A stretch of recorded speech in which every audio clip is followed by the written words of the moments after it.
system.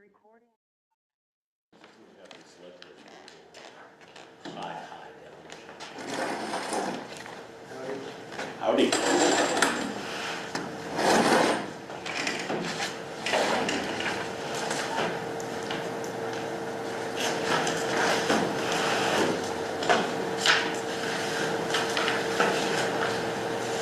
Well, maybe John will join us, but I'll call the meeting to order.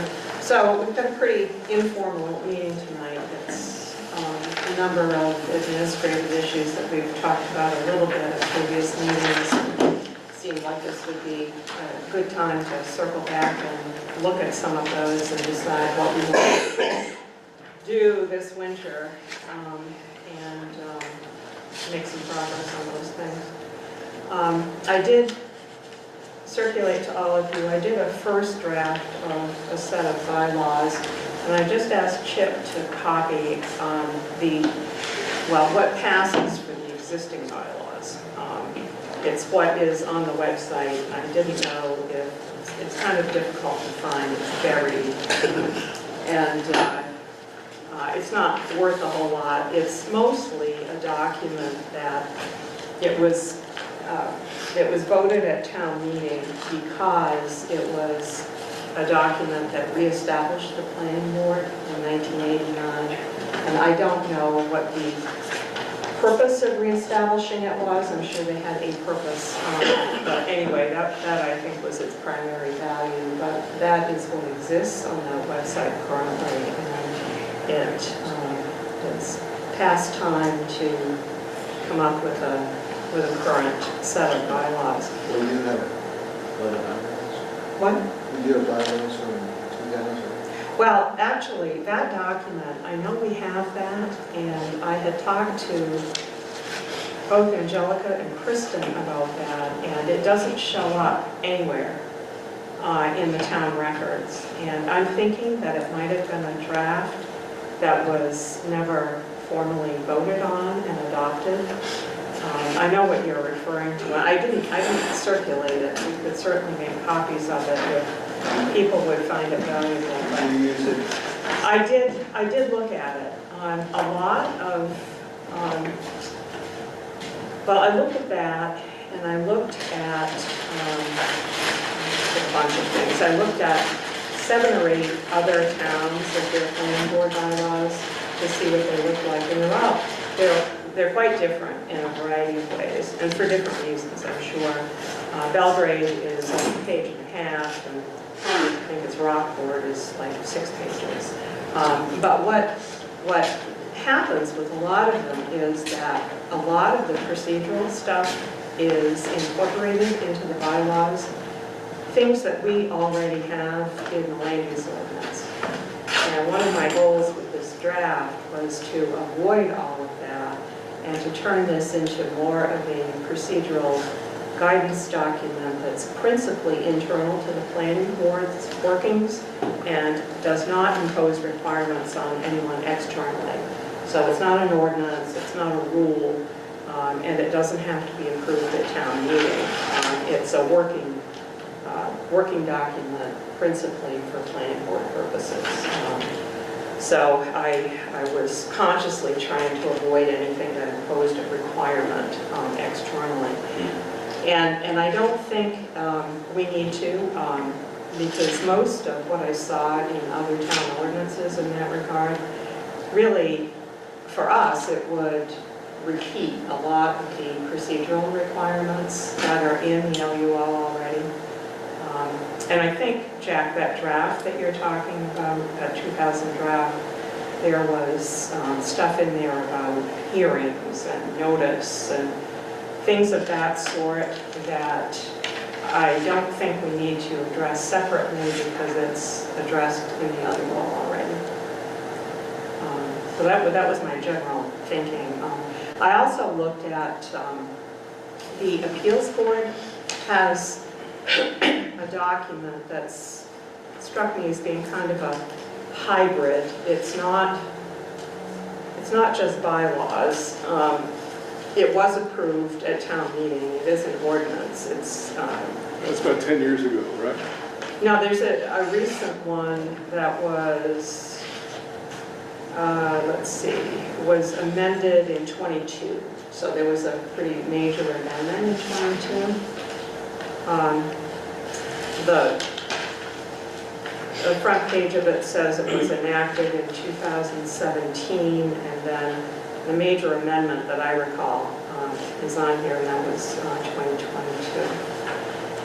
And you know, it does both things. It establishes some bylaws. It talks about, you know, for instance, the officers of the appeals board and their duties, but it also talks about standards for variance applications and a lot of the specific information that we have in our land use ordinance.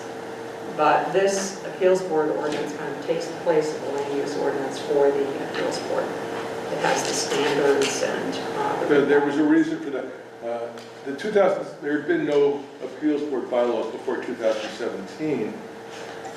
And a segment of the town, including one or two members of the appeals board at the time, believed that the appeals board should have jurisdiction to review decisions of the select board.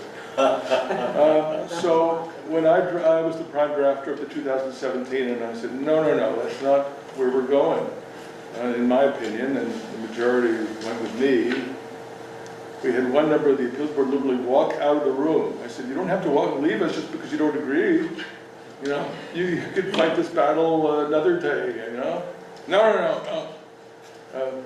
They, at the time, so that's why the standard of review is set in there and those bylaws, and because of that squabble.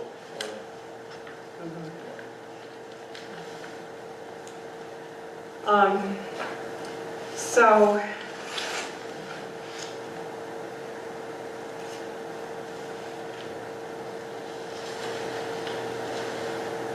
the other thing I incorporated in here, and I'm sure I've forgotten, I've already thought of something I should have put in and didn't, and there likely are more items, but I did include in here a specific statement that the bylaws can be revised by planning board vote, by majority vote. So it makes it clear that it's not an ordinance, not a rule, and it's strictly a planning board document.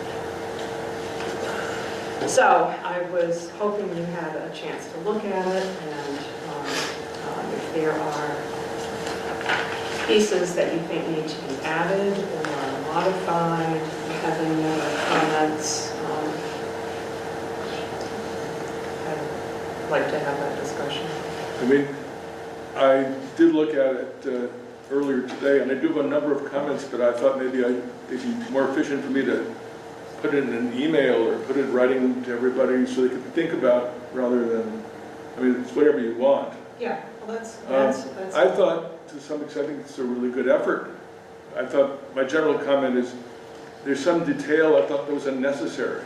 And even though I agree it's not a rule, it's not legally enforceable as a rule, some of the detail could be used against us. If someone, you know, said, oh, well, for example, it says that it's expected that members attend every meeting. I wouldn't phrase it that way. I think it's expected that we appear regularly, is how I would phrase it, so that no one can say, oh, you didn't meet your expectation because you missed a couple meetings in the last year. So those were kind of comments I would have. okay. Now that would be great for you if you want to, you know, put those in writing. It would be helpful, you know, to generally talk about comments so others can hear them and, you know, might have some reaction to them. And whatever you want to put in writing is great. Yeah, I think the very first sentence actually is a bit problematic. I'm sure it's from the old one. The purpose of the bylaws, it isn't to set forth our authority and responsibilities, it's to reiterate them, because our authority and responsibilities are set forth in either by state law or by the town ordinances, right? So we're not attempting to set forth in these bylaws our authority and responsibilities, are we? That was one of my comments. Okay.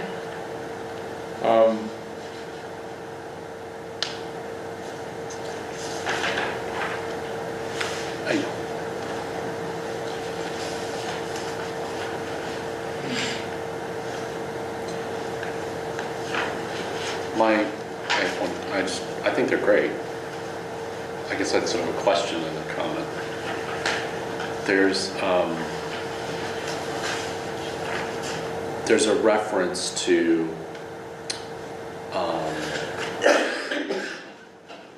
where is it here? The last section of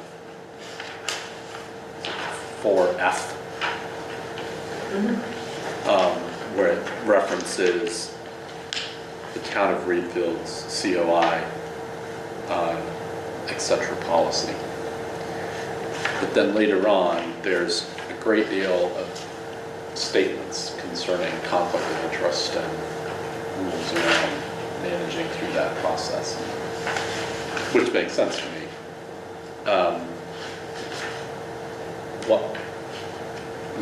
I'm trying to think of the last time that actually happened, which was, it's pretty rare that happens.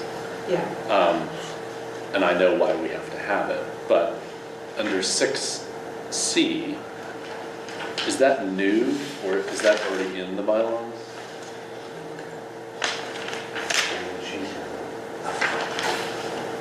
I'll just read it. It says, a question of whether a member shall be disqualified from voting on a particular matter due to a conflict of interest or bias shall be decided by a majority of members present, except the member being challenged. Yeah, I think it actually is in the old ones. Yeah, it shows up in a number of places, and I'm trying to remember all the places where it shows up. Just don't see it. It might be here. I just have one page of the old one here.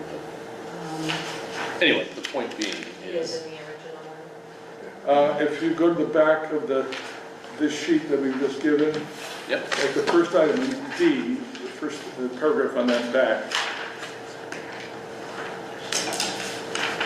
it reads a little differently, but. Yeah, there it is. Yeah, it reads a little differently. So in the spirit of Peter's comment, I could see, because it has the word bias in there versus. I don't know why. Yeah, I don't know why. I would probably strike the word bias. And it has bias in there specifically because. But that's bias is perceived, whereas conflict of interest is actually a defined legal. There's actually a conflict that could be determined, right? Like it's my brother or something like that, right? Or there's a direct linkage to the situation versus bias, which could be the same thing, but it could be quite vague. And even though it's our group here, the group today is not the group that I'm concerned about. It's just sort of like if you have a new member and the new members maybe doesn't see things the same way or something like that, then it could be used against that member, which isn't fair, nor the intent, the purpose of writing it in there. So I was just trying to make it a little more defined. That's all. Or not say it at all, and therefore leave it a little more interpretive. Yeah, in the spirit of less is more, which is usually mine. I was thinking that it shows up somewhere, which is the only reason I put it in here, to make it consistent with whatever it was I was looking at. Yeah, not being critical. And I think that, I'll have to look back at this, I was thinking that it was actually the select board's. Oh, their document. Their document. I'm not seeing it right now, so I'll have to look at it carefully. Okay. But I was thinking it was pulled because that language was used there, but I'll have to look back and find it if it's here. My concern then to narrow it down would be, it's not a concern, it's just sort of like an observation. Yeah. Usually, in my business, policies are not written with the word bias in the policy. It's particularly bylaw, it would be more just the conflict of interest focus, because bias is a perceived action, a perceived thing. I understand. I'll look back. I know that was somewhere, and that is specifically the reason I put it in there. Not that it's the term actually is used for state agencies in the Maine Administrative Procedure Act. There's a process for determining bias, allegations of bias. But That's good. since Henry brought up Oh, yeah, 4F, it is in here, actually. I'm looking at this right now. In the select board Town of version. Readfield, conflict of interest and ex parte communications policy, and they adopted it about a year ago, January of last year, and they Yeah. have a piece, a section called bias and conflict of interest. It talks about identification of conflict or bias and disclosure of conflict or bias. And that, So the new version of the document references that. So is it Yes. necessary therefore to have it restated in a different way?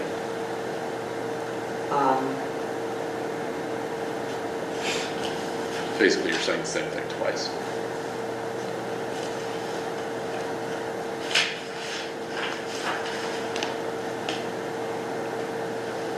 So that, I guess, try to put it away. okay, so you're talking about 4F, right? 4F. Yeah, so if you look at 4F, it kind of covers all of that topic, right?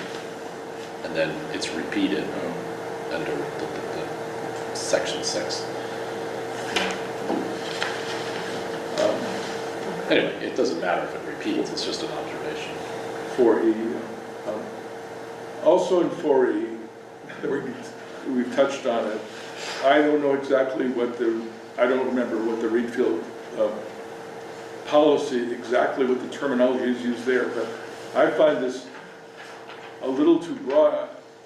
I think ex parte communications on the second line of 4E, I think I would insert in connection with the substance of matters. Because if you speak to someone and say, what time is the meeting? Literally, that could be considered ex parte communication, but that's not what's prohibited. Or not what anyone else would prohibit. So I just thought, it's not any communication in connection with a matter. It could be a scheduled communication, and we don't. Does ex parte mean with excluding a party and having a discussion without including all parties? Yeah, and ex parte communication is defined in that policy document, the select board's policy document. So we could put some descriptors around it, Peter, but I don't think I did that because the policy itself goes into quite a lot more detail and it defines ex parte. Fair enough. Is that different than, like, if I'm calling you up and it's just a discussion between the two of us about some procedural or substantive matter, is that considered ex parte? Because I thought we have that sunshine law, or whatever, that allows personal conversations to take place between members of the board. I view ex parte as us talking to one applicant, one party, and the other. Well, it's defined in the policy. Let's see.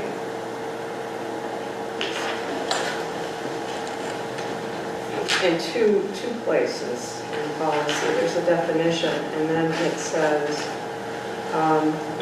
no board member shall engage in any direct or indirect ex parte communication in connection with any issue of fact, law, or procedure, which is the subject of a matter before the board, with any party or other persons legally interested in the outcome of the So legally interested, we're not legally interested in We're not.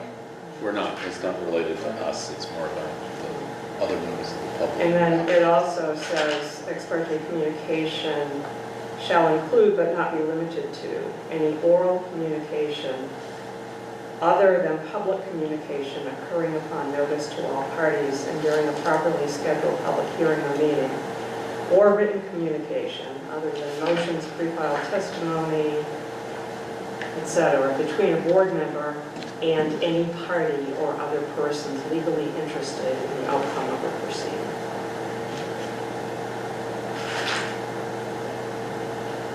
Yeah, so individually, right? Like Brandon can't talk to an applicant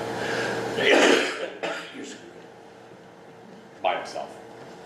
But I could talk to you about You can talk to me about it. about something that's going to, Yeah. the Well, that's four not- of us can't talk. No, not Right, four. because, for a different reason though. Right. Yeah. Yeah, that's for a different reason. Yeah. But, you know, you and I could have But a if I had conversation. questions about something, I could ask you. Yep. Just a suggestion, where I came from. It was expanded not just to before the board, but anticipated to come before the board. Because a lot of times we know something's coming for weeks before it's before us.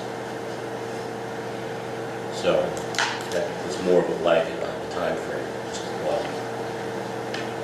Well, I think it seemed to cover that though.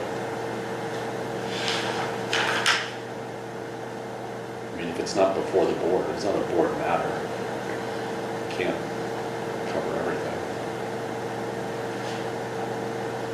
I mean, does that really matter? I mean, I'm trying to Say, think. for example, I'm trying to think of the The circumstance. a new solar farm came in front, was gonna come in front of us. Yeah, And I'd asked for a pre-hearing, or I'd asked the CEO for something, whatever. yeah, And all of a sudden, there's a communications about this possible going. You can talk about it because it's not before the board yet, but you know it's going to be coming. And Well, you know, the word matters is sufficiently broad. If it said application, then I think that that's the issue. But here it says any matter. So if you know there's a matter that's out there, even though there's no formal application yet, then you shouldn't be talking about the substance of it with one side. makes sense. Yeah, I think yeah, I agree with that. cover it. I did, not which other things that maybe, I'm not sure, but 4C, the last sentence of it, why do we need to say that? I mean, we were already saying that we're supposed to thoroughly review and become familiar with the record of each application before any vote. But then the next sentence says we're affirming, by voting, we're affirming that we've done that. But that sounds like it's a legal obligation. It sounds like it could be enforceable somehow. I don't, I think it should be, but, I mean, I don't see what the second sentence adds to the first sentence. Well, it suggests that if somebody Yeah. just hadn't prepared, hadn't read the material or didn't know what was going on, that they would sit here and say, I confess, I didn't prepare, I'm not going to vote. Because if I vote, Yeah. I'm suggesting otherwise. I guess I'm looking as a lawyer, though, that such a member affirms by voting. Can someone then say, you've sworn, you violated your oath? Obviously, the obligation is that we're supposed to know, we're supposed to be acting on knowledge. And I understand that, that's right. But I'm leery about saying, well, by voting, we're all affirming that we have thorough knowledge. I could just see that coming back around at some point, that language, and being used by somebody. But anyway, would it, so you would like to see the whole sentence gone, or you would like to choose a word other than affirm? well, I don't see the need for the sentence, but especially if the sentence were there, I would say something like, if you're going to have a sentence like that, it could be that by voting on an application, a member confirms that they have reviewed, that they have engaged in thorough review and familiarity. Confirm instead of affirm. But anyway, I like the concept that of something in the bylaws. I don't know, affirm might not be the right word, but I like the idea that when you vote, it says that you are applying, you understand what's being applied in order to make that vote possible for the land use ordinance. And the reason I think that's important is because it prevents what I would call like an advocacy member of the board, somebody in the public and on the board that is taking a position against a particular issue. We can't vote on something. You can't vote against something just because of an emotional response, right? You have to vote for it based on the facts and based on the land use ordinance, and that's really it. So your personal opinion doesn't usually matter at the end of the day. There are nuances to that. So I do like the fact that it takes it quite seriously. So some language in the bylaw that sort of that supports that sort of concept is important for us because of the judicial nature of sort of the board's responsibilities. I mean, there's that kind of scenario where someone might be voting in their own interest on a particular matter, and then the other thing that came to my mind was just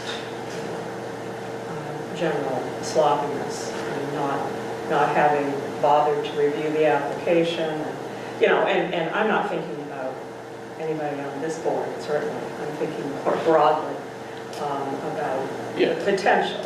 We, Yeah, I don't think that's and Excuse me.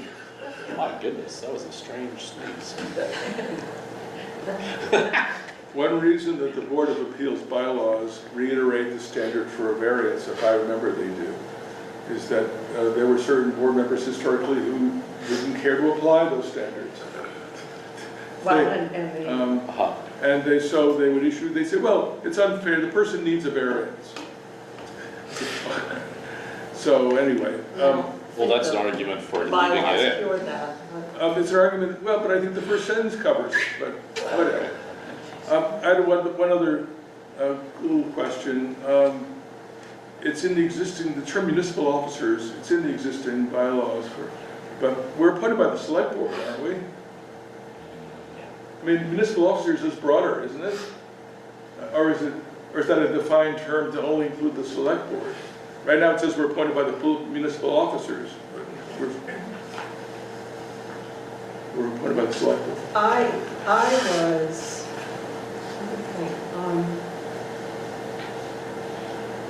I guess I was under You're totally the impression that the municipal officers were the elected officials in the town,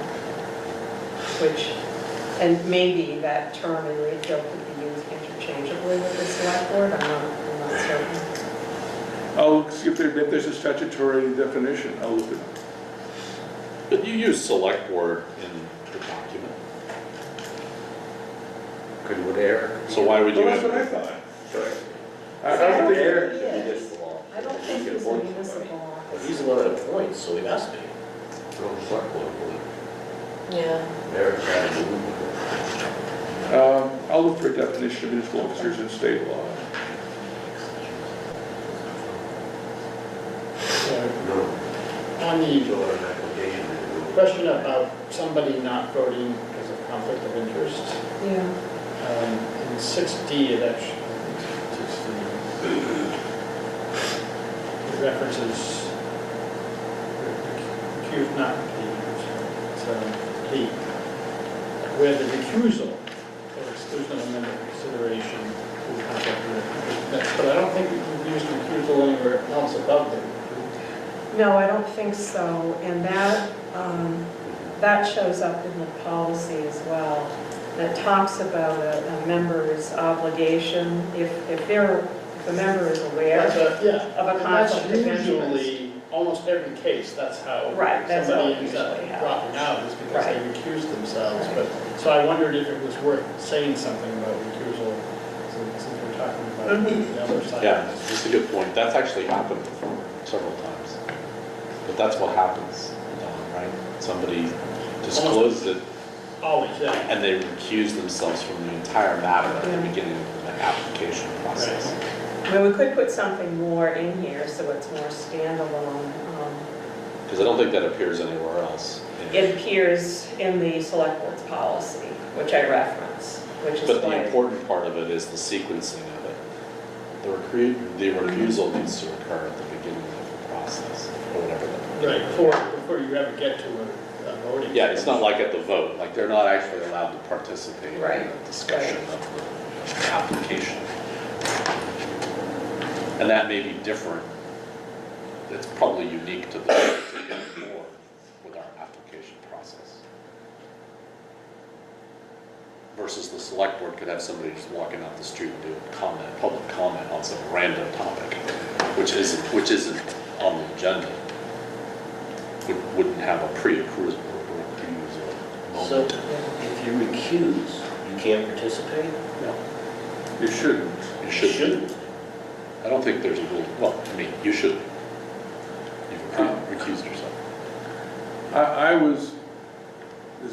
I thought maybe that sentence in 6B could be somehow melded together with the first discussion of alternate members, because it isn't just the lack of a quorum where you'd be appointing an alternate. It's whenever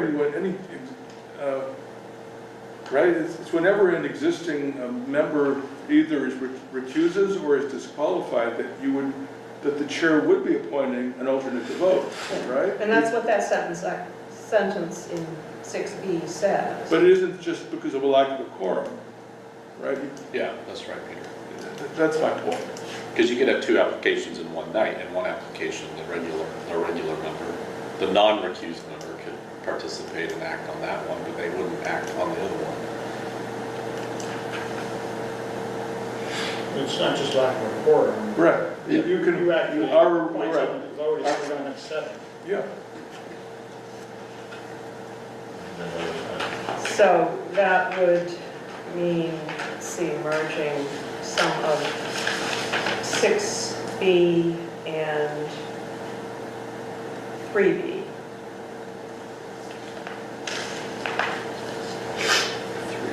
Yeah. Because Yeah, I mean, again, this is just, I'd scrawled something, I don't think it's, but on 3B, we could say, on that second line, but the alternates may only vote when designated by the chair to sit in the absence of a regular member, or when a regular member is recused or disqualified from voting on a particular matter.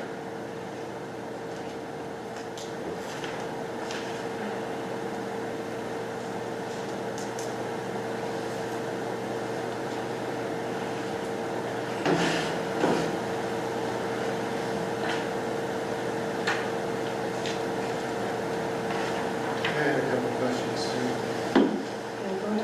In 4A, do we really require that a member attend this workshop by MMA, or is it recommended? It's required in the select boards. They have a document about the operation of boards and committees in Readfield, and it's required. It's in the new land use. I thought I saw it. Yeah. In the language. Right, now we're going to all have to attend another one, the one on this new law, Yeah. within 180 days. Or else, yeah, punishments. And another question I had was, You might lose $150. should we, in 6A it specifies that meetings occur on the second and fourth Tuesdays. Do you want that there, or is it twice a month, or do you want to specify the day of the meeting? Because we have changed it over time. Yeah. Yeah. We could take that out and put something more general in.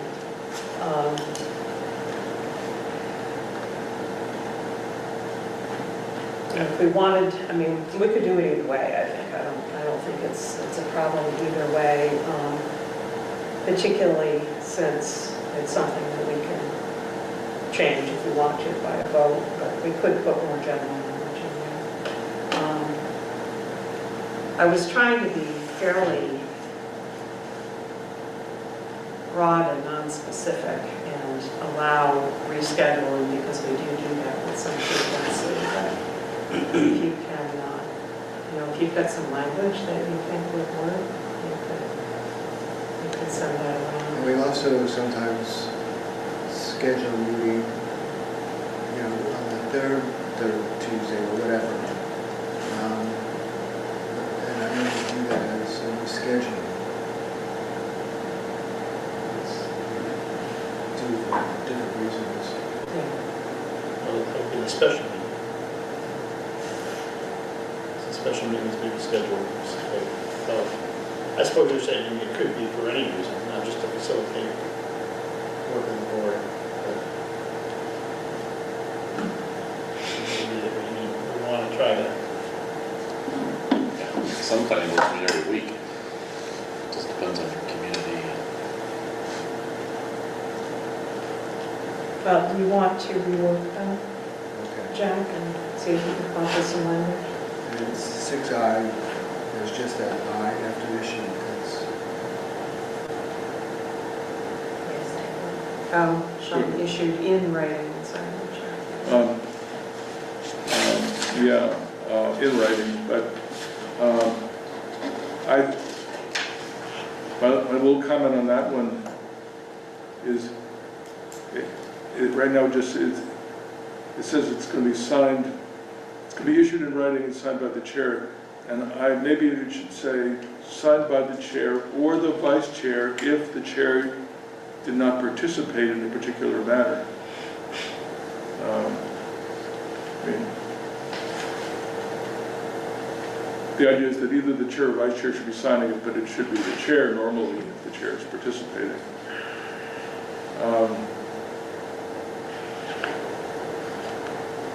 I had a really trivial thing in 6E. Members shall, we vote by show of hands, and it says by voice vote among those remotely. I would say by, I mean roll call, I'd say voice. Voice, said roll call, by those participating remotely. Technically, I think it's, but. That's fine. Oh, one other trivial thing. Second line of 6B, a quorum shall consist of 4 members, not 4 or more. Right? We're a 7-member board. A quorum consists of 4. Would there be any reason to be more?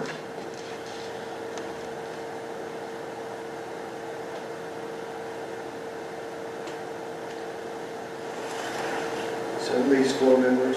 At least 4. But what? Now, Peter's saying 4 Quorum is 4. constitutes a quorum under any scenario, but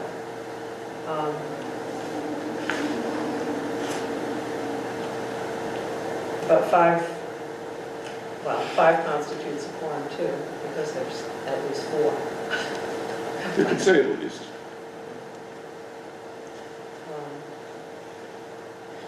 Which number is that? 6B, second line. 16.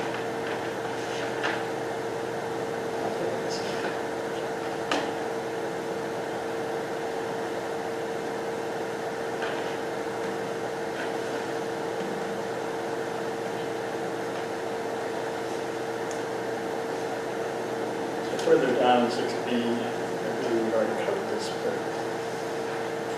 you could strike out results in a lack of a quorum.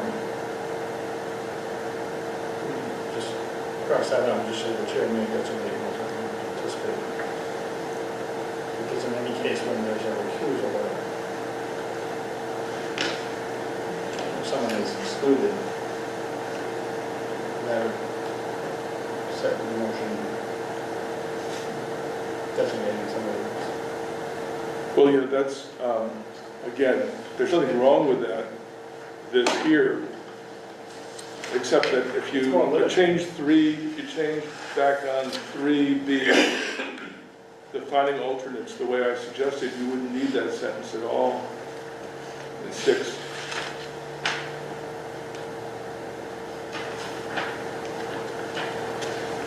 Yeah, so your language in 3B brought that concept from 6B over to 3, right? So, So starting in the 4th line where it says where the refusal, that you said that can be struck, that whole sentence. Well, I think so, because that's, Right, you get a quorum by having an alternate appointed, for whatever reason, whether it's because of bias, recusal, absence.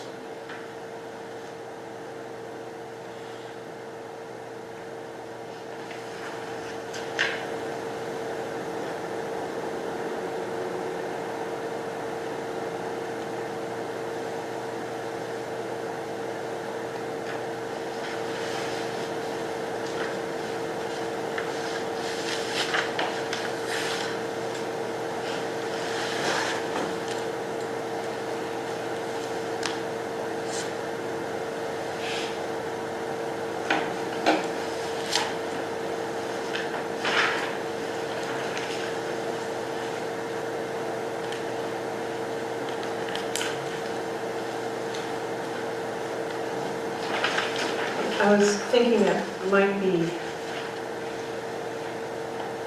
useful to attach some of those policies that are referenced as appendices to this, so it's kind of in one place. I don't know if it's critical, but it seemed like it might be a reasonable thing to do. So on F, it says meetings will generally follow. Is there, I guess the word generally, it makes me think, well, is there a point where you don't have to? I mean, Well, I put that in there because there is another select board document that talks about, I forget the title of it, I've got a copy of it somewhere, but it talks about boards and committees. And every board and committee has a page in this document, and every single board and committee at the end says that meetings will generally follow Robert's Rules of Order. And I think that's the case because tonight, for instance, we're not following Robert's Rules of Order. And there are portions of our meetings where Robert's Rules of Order are not really useful or relevant, and we don't follow them. So I think there are points in time at different meetings where they don't kick in. So generally feels like it might be a better way to do it, but that appears repeatedly in this select board document. So We reference the town of Readfield conflict of interest policy with the date, and so every time the town changes it, and we have to change this, or should we have something more generic about what's currently? yeah, we could do like we did in a couple of places in the LUO, and say, or as updated or revised from time to time or something like that. And then also, the way it's set up right now anyway, it won't be difficult for us to go back and make changes to this. Is there a requirement that these be updated every so often? No, not that I'm aware of. So like a comp plan situation, something like that? You know, precedent? There's a specific requirement about the comp plan, but Yeah, but not this. Okay.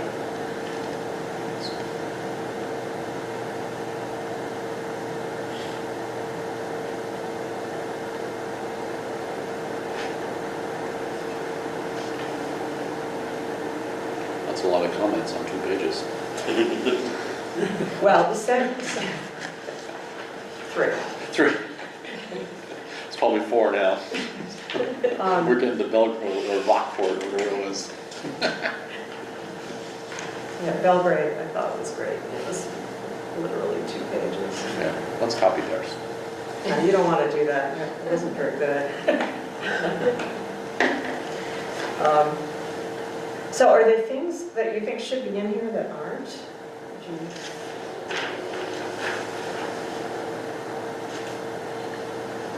Well, I think the one thing that I would like to see more definition on is the recusal thing. We talked about that. So we have to pull that out a little bit. Mhm.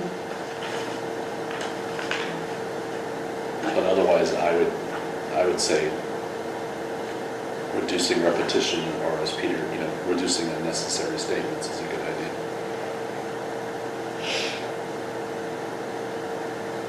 If possible. Okay, I took a bunch of notes, but it'd be really helpful to the extent you've got some specific comments or language. If you could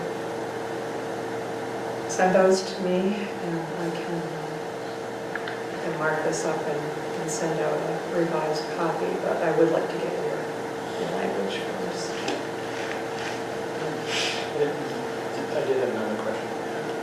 Back under 3A, the board should consist of 7 regular members and 3 alternate members. When was the last time we had 3 alternate members? It's been a while. I don't know. We say up to. 1989.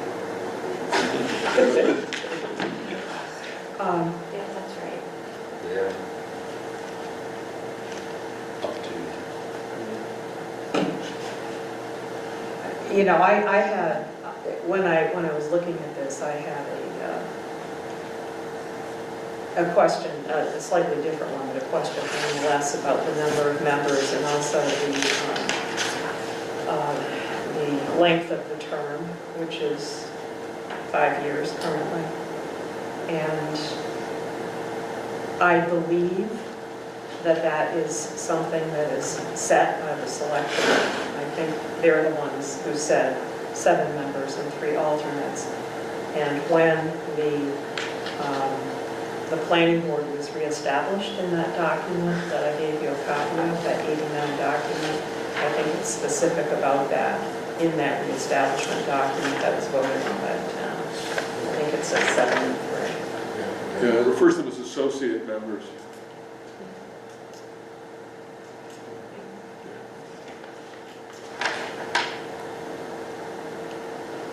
A lot of the other towns, I thought it was interesting, a lot of the other towns have fewer members. I don't know that that's necessarily a good thing. I think 3 alternates is a lot, but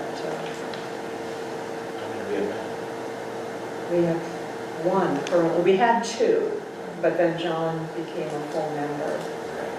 So we only have 1 right now. But if somebody wanted to be real sticky mode, could they say that we can't operate unless we have 3 alternates? If you have it in there like that? Whereas if it said up to 3, you know what I mean? If somebody really wanted that.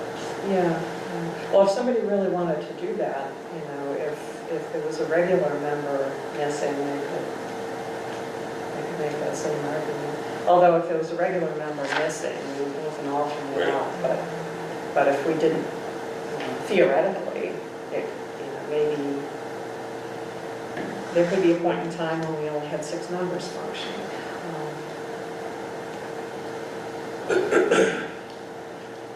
That's where if it said, up to 7 regular and up to 3.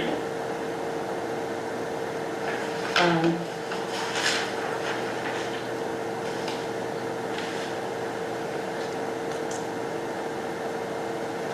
I don't know if I have any. Say if somebody didn't like a decision and we only had 5 members, if they could use that, saying we're not a full board. You could just say a full board shall consist of. Yeah, we can say Okay, that. yeah. You could just say that, And- right? and- There's no rule that says you can't operate without a full board, it just says you don't. State of quorum. Yeah, you need a quorum, that's right. So you could say something like a full board is defined as But this. I think Brandon's point is good. We've had recent history with one individual in town who was here, who could come closer to interesting arguments based on things he saw in town documents. And to try to, well, I'm not going to, whatever his motivation was, it gummed up the works for a while. Yeah. But yeah, just saying the full board. Kill that. Right.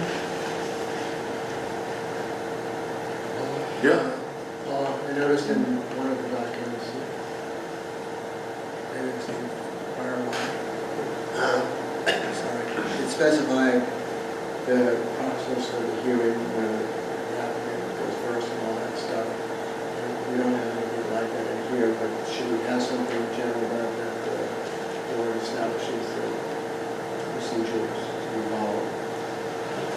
Meetings or, is it covered by Robert's rules? Well, there's Robert's rules, but there's also a lot of that stuff in the LUO itself. You know, it talks about hearings and I forget all the detail, but one of the reasons I didn't put anything in here was that I didn't want it to overlap with what was in the LUO, and I certainly didn't want it to conflict with anything that's currently in the LUO. Right, I was just thinking of establishing the authority, setting back the authority of the board to establish its own procedures. Well, but if you're fully covered under the LUO, then I guess it doesn't matter what regulations the LUO.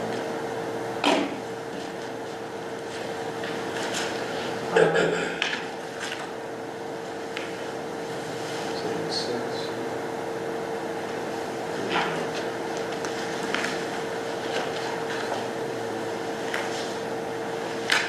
So Jack, you're saying some general language about, that it's the board that sets the procedures for.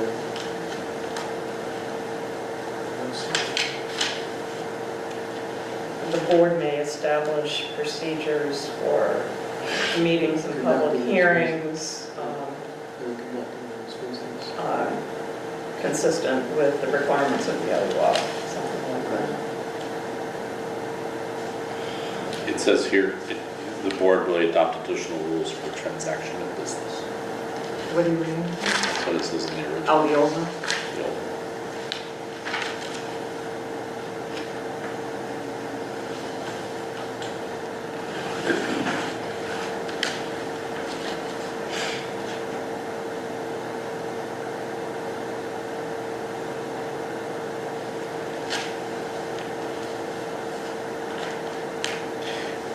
There's no reference to this, no, I'm just looking at it again, in the last, what is it, 6H? Or else, meetings and decisions, land use application will be consistent with all relevant procedure and subsequent requirements of the land use ordinance. In the other document, the older document, but also just in other things, it always says that and state law or state of Maine or something like that. So I just didn't know if there was a reason to leave it broader. It's just worth considering, I don't know. It's the way it's currently written is that provided by the town ordinance and laws of the state of Maine, currently says. Because often we have an application and there's like other laws that are applied into the application that aren't necessary, that we reference, that we have to abide by, in addition to our land use ordinance.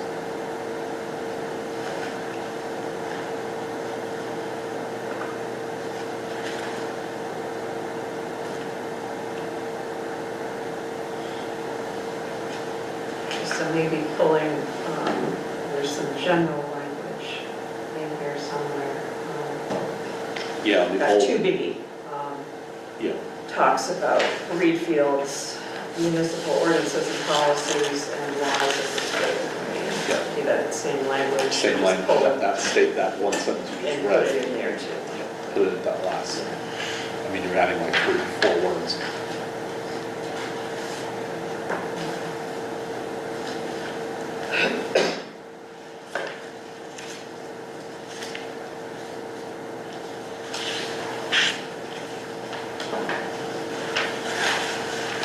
Anything else?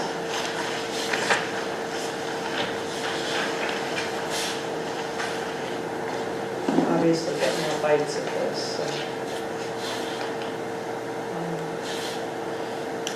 Yeah, so send me whatever you've got, the specific language or any other comments, and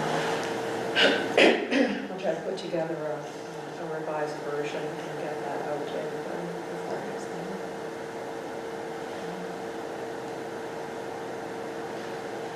Okay, thanks. Thanks for doing it. Yeah. Yeah.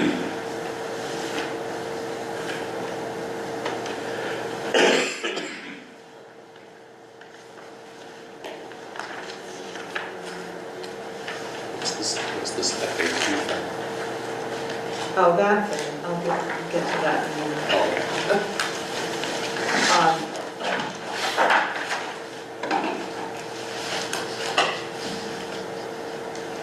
So there are a few other things. We should spend a little bit of time talking about the housing legislation because it will be a big deal this year and there's a lot to be done on that.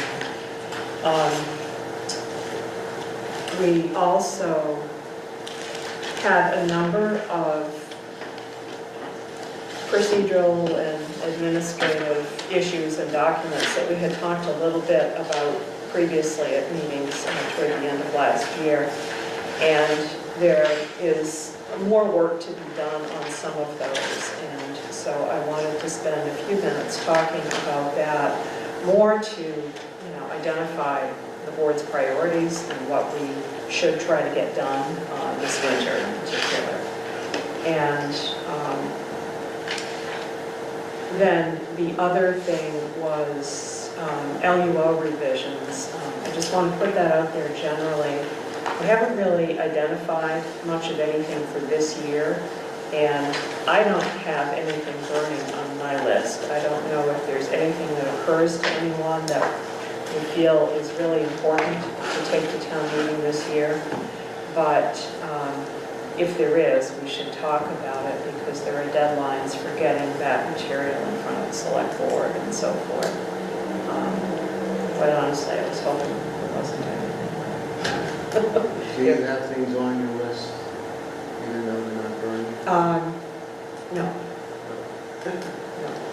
I mean, there are always, some cleanup things here and there, but I honestly don't know that that sort of thing is worth an effort in and of itself.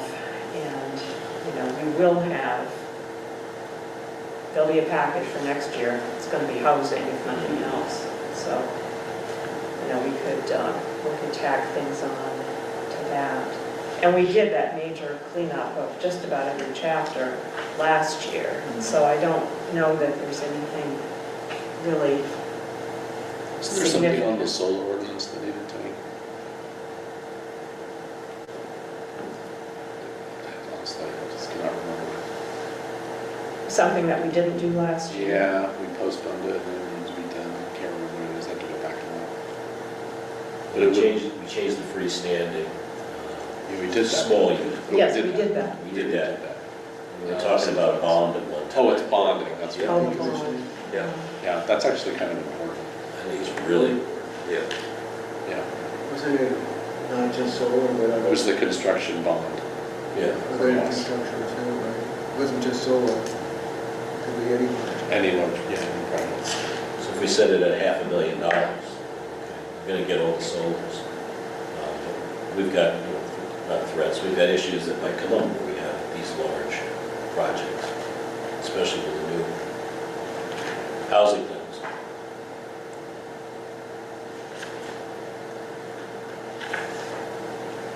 And other communities have that, I've seen it, we did a little research on it, there is precedent for that already existing.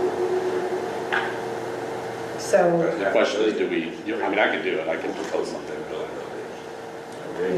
I wrote, we talked about it, if you'd like me to do that, I'd be happy to do it. sure, I mean, if it's something that, I don't think it's substantive, we can just do it in the solar ordinance to keep it narrow and quick, We have language in the LUO about but performance bond. floors, but and that's broad, that's general language, as I recall.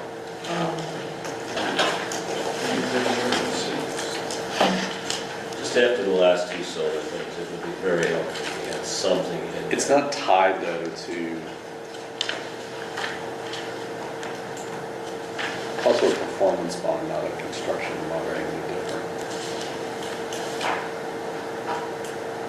performance guarantees, page 34. what's it in what sections? Article 6, Just in general. performance guarantee superintendent for all improvements required by the planning board, including the construction of streets. But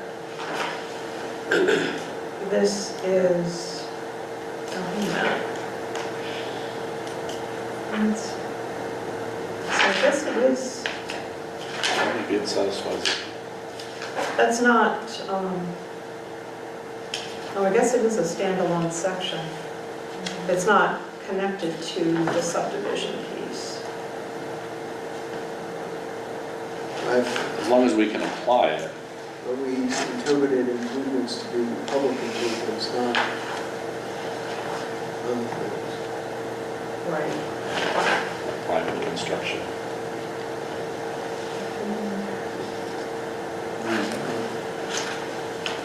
And And why is it limited to public improvements? I'm trying to remember. There was a reason. That would not have solar.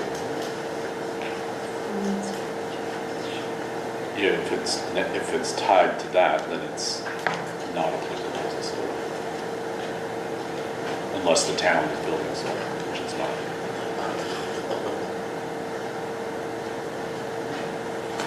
Or cell towers or whatever. Right. I mean, it's not just solar, private infrastructure. Should we just put it in the solar ordinance? Yeah, well, that's what I was suggesting, is we just add a paragraph, because literally, we have paragraphs for other things, and we just add a paragraph for that. And we can make it so it's not required, we can take it at our discretion. Do we have anything in the CID, Article 9, dealing with about performance guarantees? This should apply, I think, not just to solar, but to all major projects that would meet the, Yeah.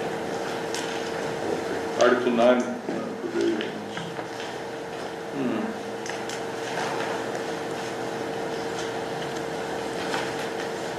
But not all solar will fall under the CID.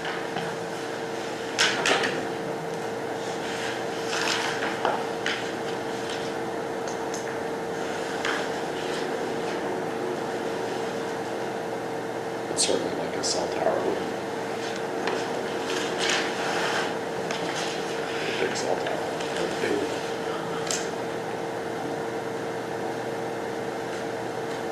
Well, I think that problem's behind us, I don't think they're popping up a lot or something.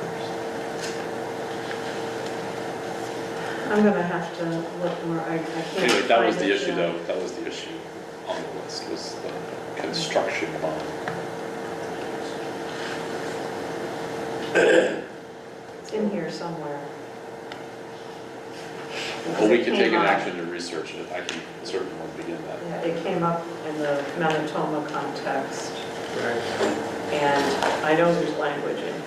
But what should the policy be? Should it be only for public improvements, roads, or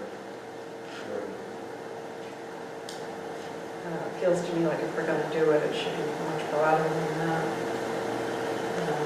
Or you could just take the first step and do the solar and then come back to everything else. Yeah, I mean, I think the most,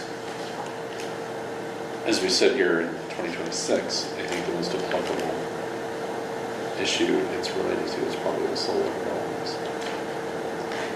It doesn't mean that things aren't important. Also, that solar ordinance is a separate ordinance, so having it all in one package is helpful for the applicant.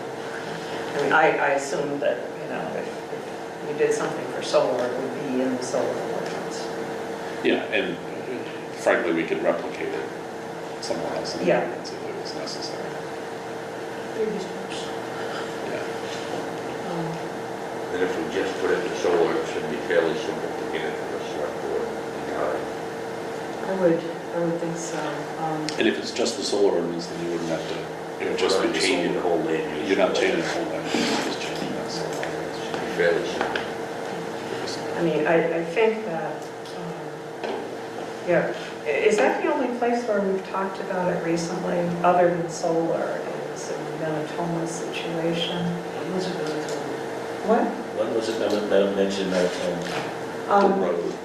On the road? Yeah. And that's where the That's a different public. ordinance too, that's the road ordinance. Yeah, but it was a public infrastructure. Did they put up a bond? No, we didn't require it, No, because it was for public only. That's the language, I know it's in here, but I just can't put my finger on it. I've also thought that, like in a big project like Manitoba, for example, that there's a lot of town oversight that we should be able to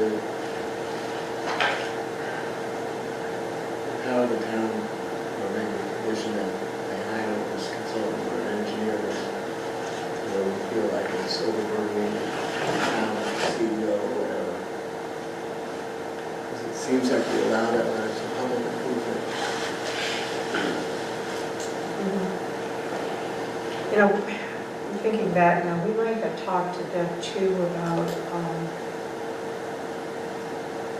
the whole concept of third-party inspections and how that doesn't feature very prominently in the site review piece. And it might be something that we want to put some detail around at some point, and it might be, it might be good to couple that with the performance guarantees. So what does everybody think about moving forward with the solar piece this time and waiting on the rest of it? What do you think, Jack? It's okay either way. I mean, if it was simple to change this performance guarantee to include any improvements authorized by the planning board, we can, you know, I'm not sure when we will require a performance guarantee.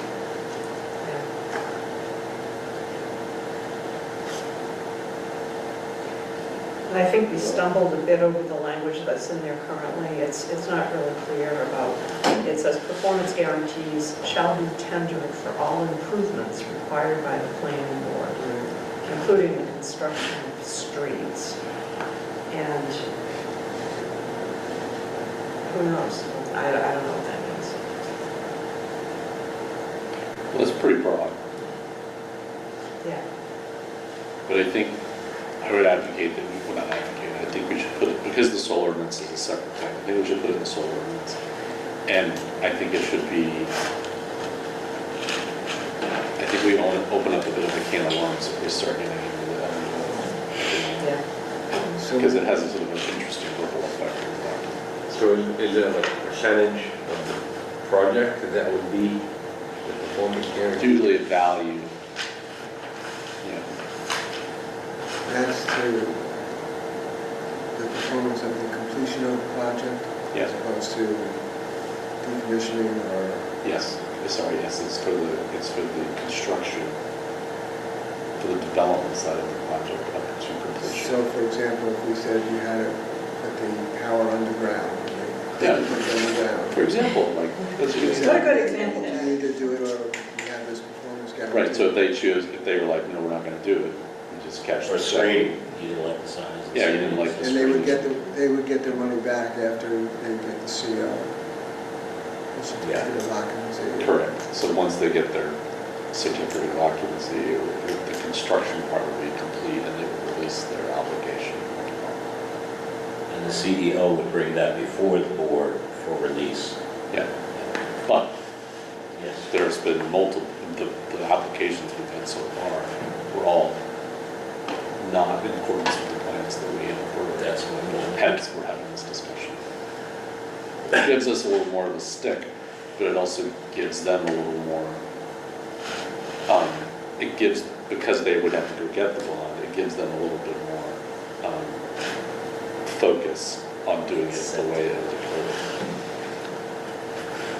I doubt we'll ever use it. It's good to have it in the language so that way they And what actually if there's, take it seriously. would it cover if there's a dispute between the town and the developer, the solar developer, about whether certain requirements or not, where we could authorize the hiring of a third party to evaluate it.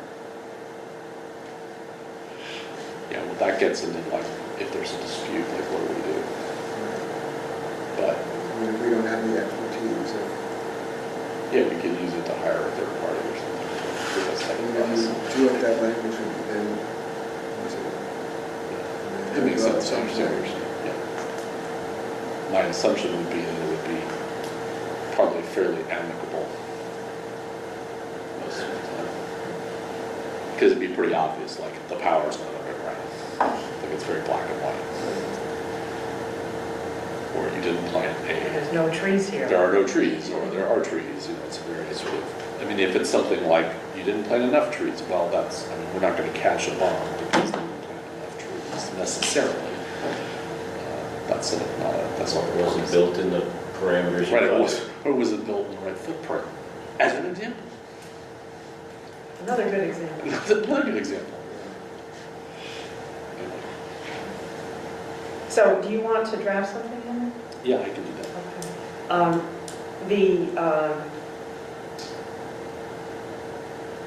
Yeah, we don't have a huge amount of time.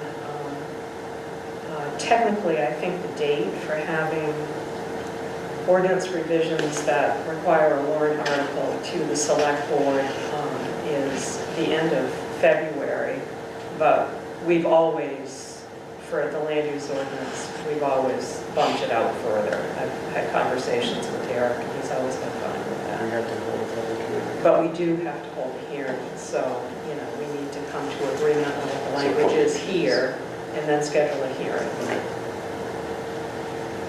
I can get the draft done before the next meeting, Okay. and then we can tweak it, and schedule a hearing, or throw it away, if you don't like it. Okay. All right, so that's what we'll do for this year, and then we'll worry about next year. It definitely, there'll be a lot of housing stuff, and we can talk about that next for a few minutes. So, housing legislation, there were 3 bills. I sent you a link to the primary bill, that was LD 1829. There were 2 other bills as well that passed having to do with legislation, but their scope was quite narrow. And you can find those, you know, online easily enough. One, LD 427, the only topic that is taken up there is the minimum parking space requirements that towns can impose. And it says that a municipality may not require more than 1 off-street parking space per dwelling unit for a residential development. And then there's a bunch of language about legalization of off-site parking agreements and allowing developers to meet their parking obligations through off-site agreements. So if someone is building an apartment complex, they could negotiate an agreement with someone off-site to provide certain aspects of their parking. And that's what this bill does. It's pretty simple. It's a one-page bill. It's already enforced. This one, September 24th, 2025. yeah, the others, It's on this page.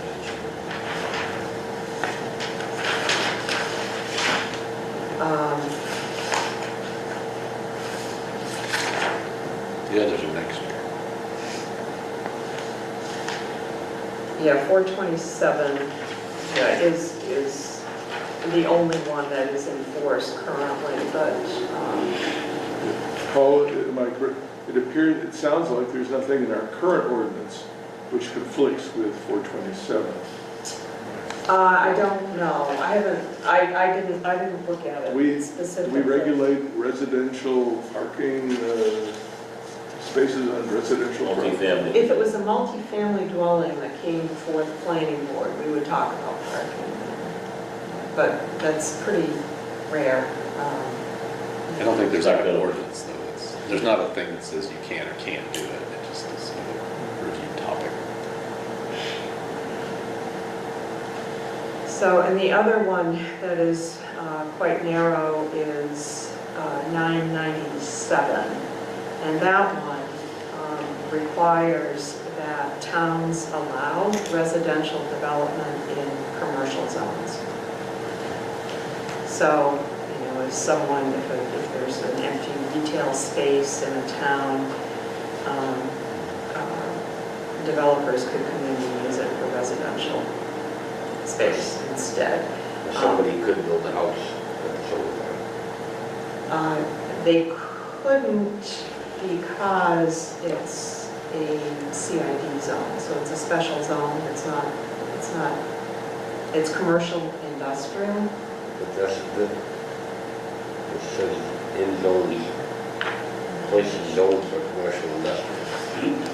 You're allowed to build a house. Non-industrial. Not industrial, but somewhere in here it Oh, says okay, that you may allow it Okay. in industrial, but you're not required to allow it in industrial zones.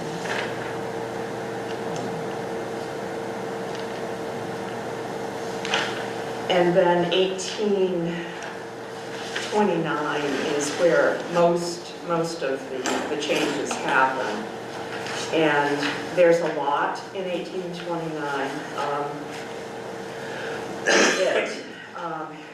That one, I did send you the link to, and what it does is make a lot of modifications to the legislation that occurred a couple of years ago with LD 2003. That's when, you know, we hired the consultant, came in, and we made all those changes to accommodate 2003. Much of this is further refinement, modifications to the requirements of 2003. Make a lot of changes. Yeah. Substantive changes. Yeah, they did. So, you know, you can look at this at your leisure. We don't necessarily need to work through the whole thing and understand all the nuances right now. For towns like Readfield that have town meeting form of government, it does not take effect until July of 2027. So a year from this coming July, we've got a year and a half essentially to do this. City council form of government, they are required to implement this by this coming July. The state agency, it's a new state agency, interestingly, that is implementing all of this. It's the new Maine Office of Community Affairs. Samantha Horn is its director. Did you know that? Oh, really? Sam Horn? Samantha Horn. Did not know that. Yeah. And they are. I think the legislature created this new entity in, I think, 23. So it's really just getting up and running. And what they've been given is the housing stuff, but there are other things as well. I think it's intended to provide, you know, the technical and financial support to municipalities on a range of issues, including, I think, climate and there's a list. But housing is definitely one of them. The rule that implements this bill, 1829, its effective date was 2 days ago, Sunday. So there is a rule that's now in place, and the rule is a lot more detailed, obviously, and so a lot of the questions that I had when I read the legislation were actually answered when you read the rule. The rule is complicated and it's long, but it's helpful in smoothing out some of those details that might come to mind when you read the legislation. So, you know, in general, 1829 does things like require municipalities to allow more housing units on single lots, up to 4. Without planning board review. Yep. It's unclear whether it applies to new structures or existing. Well, there's two different things. It allows up to 4 structures on a single lot. In designated growth areas, right, and 3 otherwise. Right. But I think the thing that you're thinking of is for multi-family housing, it doesn't allow a municipality to require planning board approval for anything less than, for anything. Prohibits towns from requiring planning board review of structures with 4 or fewer Or housing fewer. units. So you're prohibiting. So you can take a single-family home and divide it into 4 units. Right. Right. And without any review. But could the code enforcement officer review it as opposed to the planning board, Well, I think, subject to certain standards? but it would have to be standards that you have the authority to review it for already. I mean, things like, yes, fire and safety things and. I mean, to me, this is an abomination. I've talked to a lot of people around the state. It's not, they're sacrificing safety. They're sacrificing sprinklers, for move it for apartment for 3 to 4. You don't need them. They're sacrificing autonomy. They're taking away, the rule of the planning board, a lot of these things. So I don't think this is going to be easy. So you could build a 4-unit apartment house. Yep. Without site review. And I've had developers, I've had builders come in and ask about this kind of practice. So you, I mean, Well, they still have in to the meet table of certain. uses, in the table of uses, the residential, if it was 4 or less. You could go to the CEO to do what the CEO would have to apply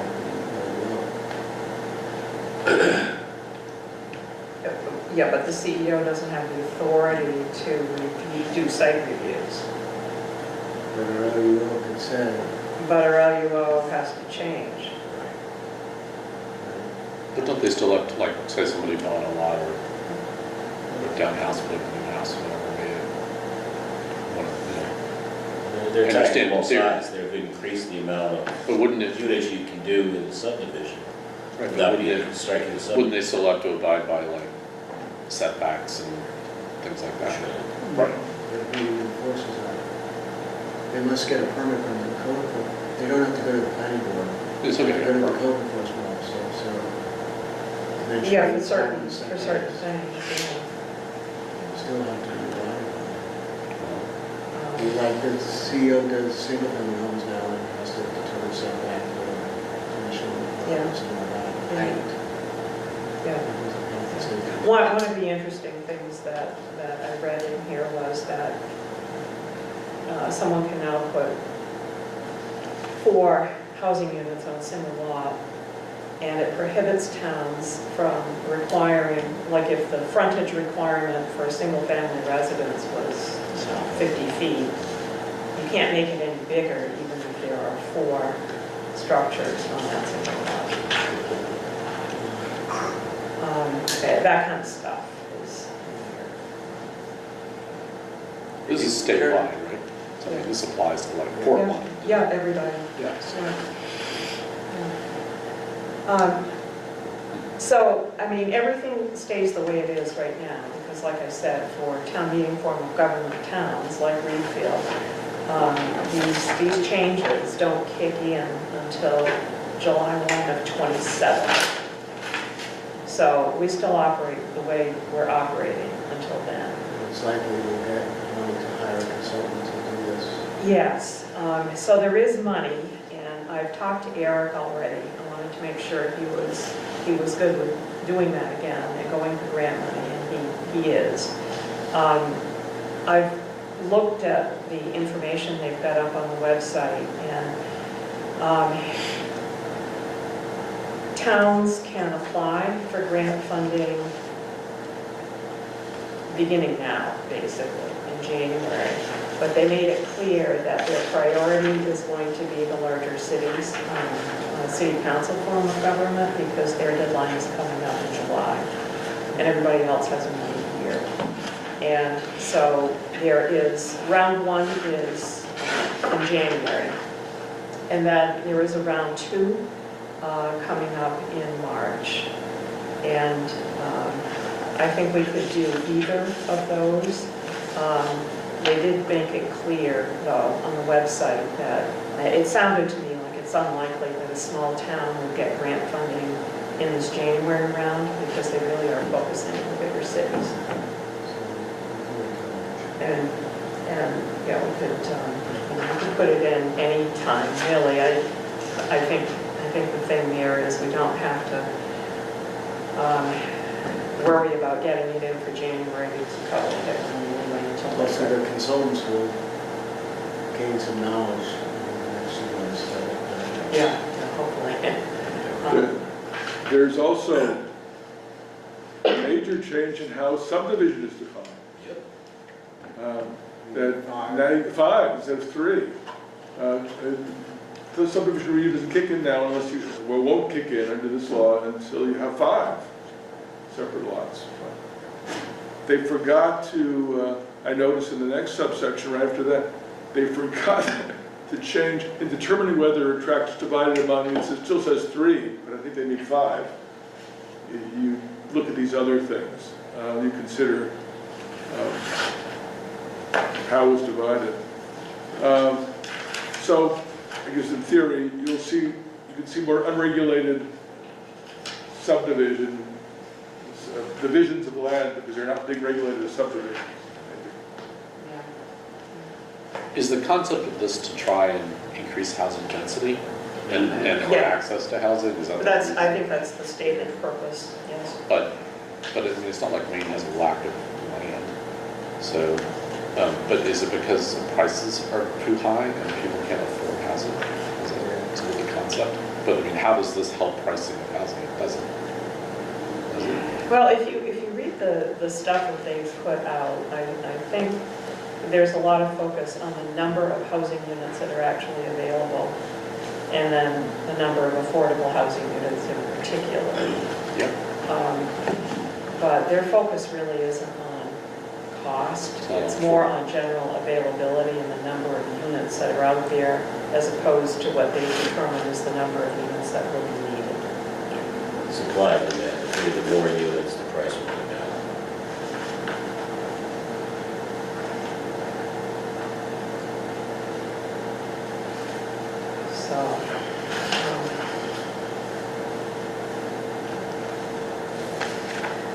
So, like I said, the rules. Ask me in 20 years. Actually, I won't be around. Ask me somebody else in 20 years. You won't be around. I don't know, I might be. Miami, big raise.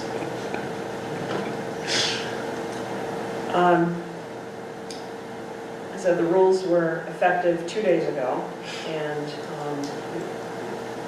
they answer a lot of the questions that might come up in the legislation.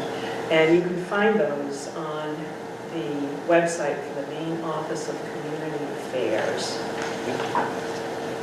They're a standalone, separate state entity, and the rules are on there.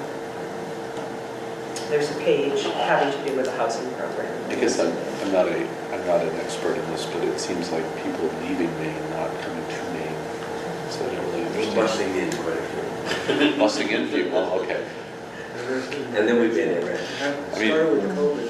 Our population hasn't grown a lot. Well, you know, really interesting, I can't remember where this was, but Maybe it has. somebody pointed an article out to me the other day that talked about like the top 10 cities in the United States that people are moving to for job opportunities.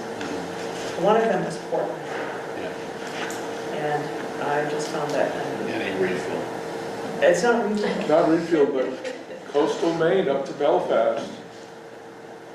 That's interesting. It is Accelerated by the pandemic, it's slowed down since, but there's still substantial growth. Of course, that just exacerbates the affordable housing squeeze. These are affluent people coming into the coastal areas, bidding up the prices of rural housing. Yeah. I got the house that my daughter and son-in-law eventually bought, which is a rural part of Brunswick, they said that it had previously been viewed by Lady Gaga's parents. Well, That's their they could build an accessory dwelling unit for her. Given the way that house is set up, you wouldn't That's put an extra an old 100 grand person right in there. that house. All right.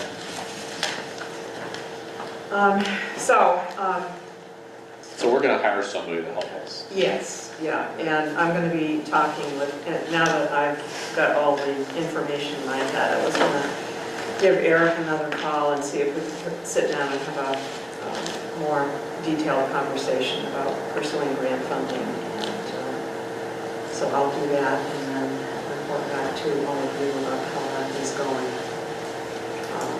Good. I'm thinking that a lot of what we did last year or the year before in implementing 2003, I think we can dust some of that off and do some cut and paste because I think the application process is pretty much the same as it was for that. So. It was a lot of work. What's this frequently asked questions? Is this something that they do? What's okay? The questions, no. So the next piece is procedural stuff generally, and a couple of things about that.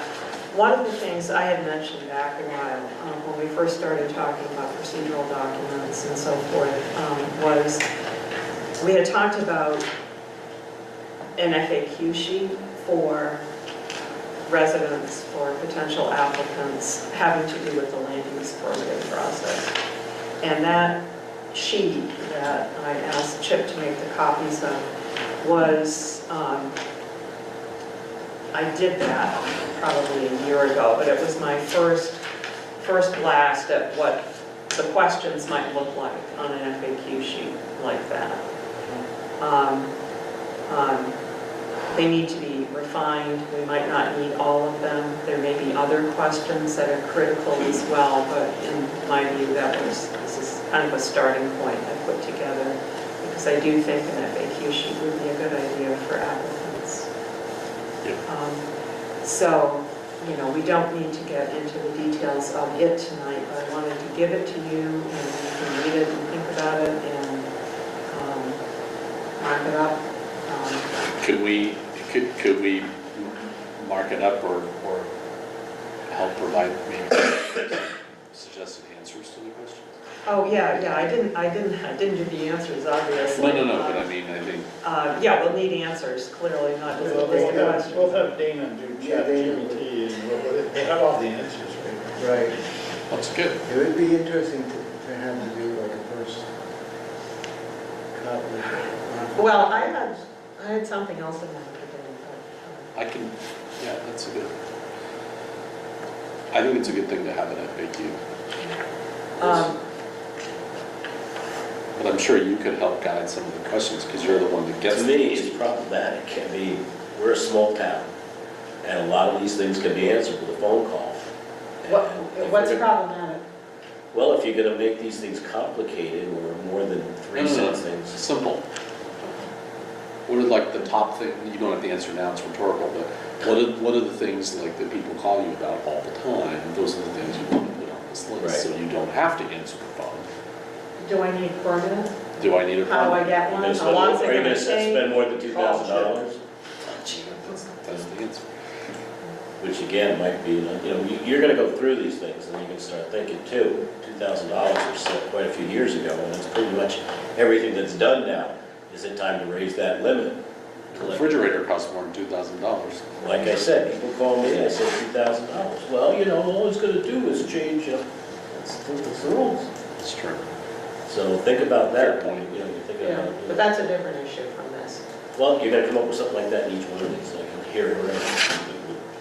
Well, if there are questions that you want to add, that you think are more important, then please do I that. think this is a great task for AI. I like talking to people. I bet it'll do a fantastic job. They have to get a new building. What do you have for Dana this? Well, the other thing we had talked about was doing some kind of information sheets for applicants and citizens on specific topics, like, you know, permitting shoreline zoning renovation, or a subdivision, or, you know, whatever the subject is. And I thought that, we had a couple of conversations about that, and Dana seemed interested in doing that. But I think he made some of these too. I don't remember that, but maybe he did. So I was, I was thinking about them as being, two separate pieces. A general procedural FAQ sheet, and then something more specific by topic. You could do this as we go too, right? Yeah, no, we don't have to do them all up Like front. a case study sort of situation. Well, it seems Right. like non-conforming uses on the shoreline zone. Yeah, that comes up a Yeah, lot. yeah. It seems like you could have that, because, I mean, Yeah. it seems like more than half of our application is Yeah. that. I think it's not a bad idea, because it helps people put things in context, because there's a lot of, the way it's written is not what most people read. The language is odd. I think Dana could take, some of this is a little redundant or overlaps. And you could demonstrate, What's this one? take some of these and put them around the lines and stuff. And then do show that number. So, are we talking about, for shoreline zoning, non-conforming structures in the shoreline zone? Is that what we're talking about? Yeah, this would be expansion, relocation, reconstruction. I have a publication that I chanced upon a couple of weeks ago, which I gladly share with you all. FEMA did on reconstruction and all those questions that come up with these things. It's like a 184-page document, but it's probably concise and give you a lot of the answers to this. But that's not specific to the Shoreline. alley wall, Sure that. not to our alley wall. No. We're looking for answers to these.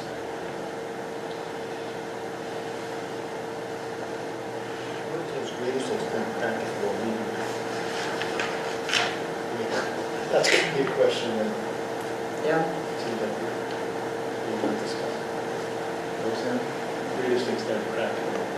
What does that mean? I mean, if you're an applicant wanting to rebuild your house, it's a non-conforming house. We hit them with, it's got roof back. Has to be brought into conformance to the greatest extent practicable. What does that mean? It just Means seems you like should that. buy a new lot and move the house somewhere else.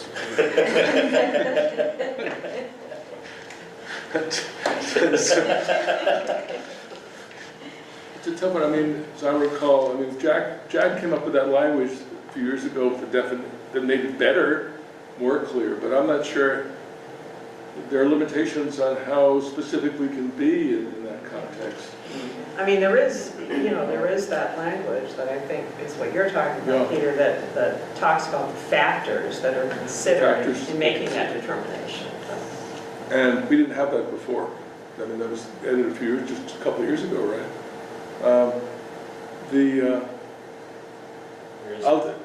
Article 3, Section 4, can't read, 4E.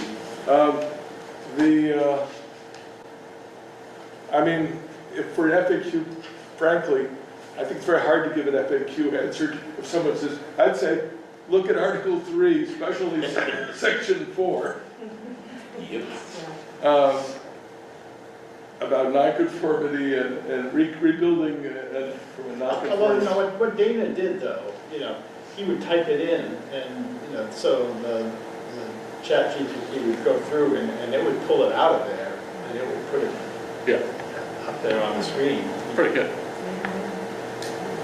I mean, we could ask him to do that one as kind of a, you know, a prototype, to Yeah. see how it turns out. I mean, it's gotta be sort of very general and have disclaimers on it, because I don't want to mislead people.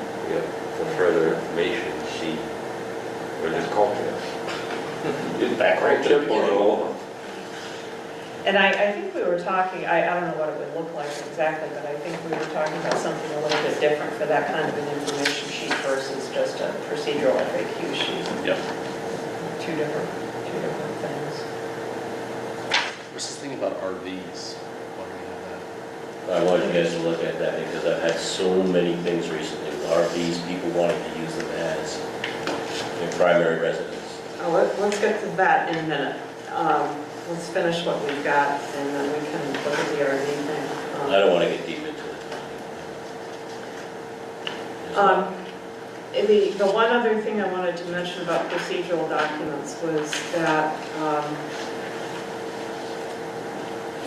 we had talked at a previous meeting, Eric had done some work at some point, kind of putting together an outline of some of the procedural issues. And in looking at all of that stuff again, it strikes me that what we probably need is a single procedural document that is guidance for both the planning board and the CEO on what our responsibilities are in a land use application process. That's kind of where we were headed with it, but we hadn't really made a decision to pursue that specifically. When I look back at my notes, I found an outline that I had done when we talked about it the first time around that broke it out, at least in my rough notes, into like a section on applications, meetings, and planning board reviews, decisions, compliance, and records. There probably are other categories as well, but those kind of stood out in my mind. And I was interested in hearing from you about whether you think such a document would be useful.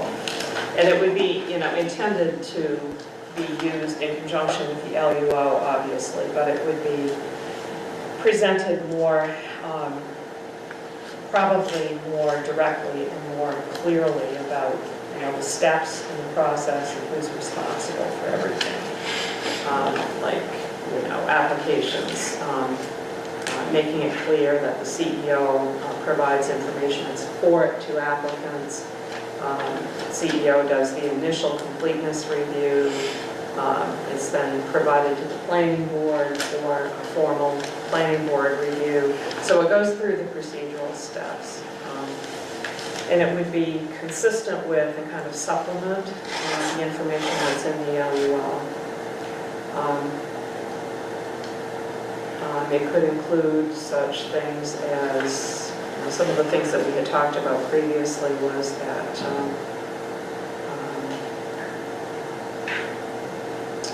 the CEO will work with applicants to submit additional material required by the planning board.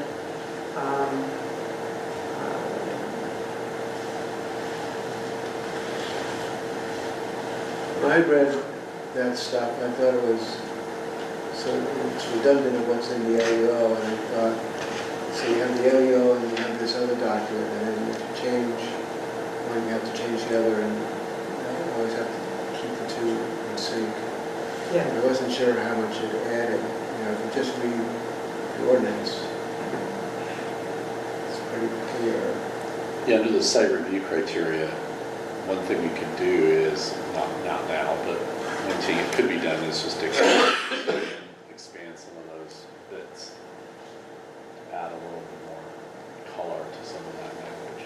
Mm-hmm. Rather than have a separate document, put it in the LUO. Put it in the LUO as sort of a collective, because it's already there, it's just sort of expanding those. Because then when the applicant, I'm thinking about it from an applicant's perspective as well as the board's perspective, but from an applicant perspective, we always tell them to go look at the sections, look at the checklist, this is what they do, they understand the process, but if it's written in there, then they can all see it, that's fine. That's what I agree with that. And I think it's already there, it just needs to be clarified. Yeah. But it FAQs can answer some of those questions, or can put it in more lay terms for the CEO and applicants. And where? Say that again. Some of these FAQs are in the process. Oh, okay, yeah. Otherwise, Paula, it seems like it might be, it's more like a job description for the CEO's relationship with the board, right? That's kind of what it sounds like. Well, yeah, I mean, that's part of what was going on. I mean, you know, whose responsibility is what? I mean, that was part of the conversation at the time, so. Yeah. You're right. But that may be something we work with Chip on to pull together or something. I mean, that could be helpful when Chip's not here and we have the next one, or you're not here. And Don, you know. Well, actually, you'll be here, Don will be.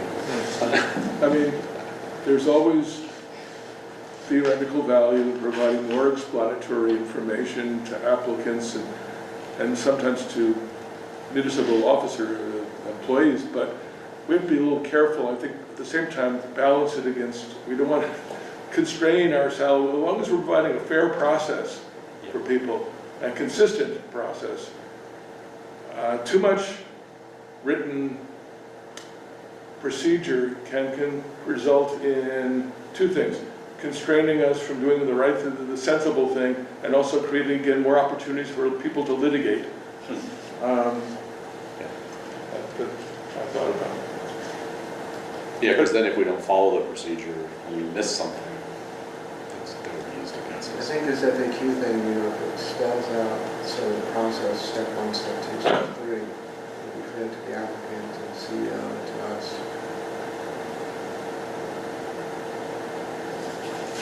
So is that the general consensus that we should spend some more time on an FAQ sheet, just procedural FAQ sheet that does that, among other things? And then look to maybe next time around expanding on the LUO language to include some of that detail. I could probably answer all these in 1 or 2 sentences. Thank you for volunteering. Thank you. You're welcome. I'll do that. Yeah. I think that's right. I mean, that's what I would say. Okay. I agree with Peter's comment. Strongly agree with Peter's comment. Which one? Less is more. Less is more. For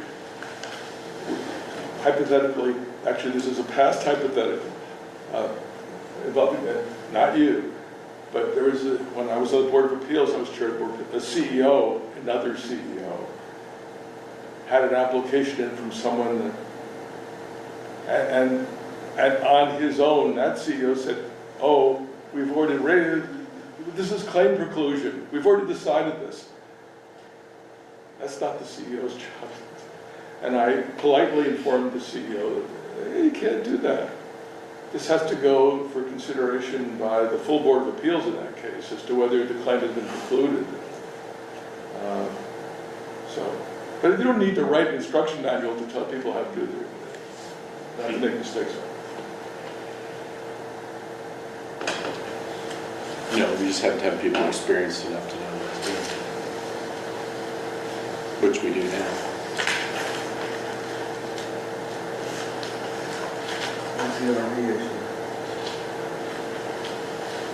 Oh, one other, I have to leave Paul in about 10 minutes. okay, all right. I think we're just about done. I just have one more question about Scheduling, we gotta get to that. procedural stuff, and that was, Angelica had done a flow chart. You remember that from before? I had a few comments on it. Is that something that you think has value generally that we should finalize? I know I had some comments on it, and I suspect that maybe some of you would as well. maybe, Angelica, could you send that to everybody again? And you can take a look and see if it's something that we want to make part of the mix here. It was a true flow chart. It's flowed, it was big, it was long. Some people Flowed like down a whole legal sheet. Yeah, And the- that might be end up being redundant too, though, once we look at things.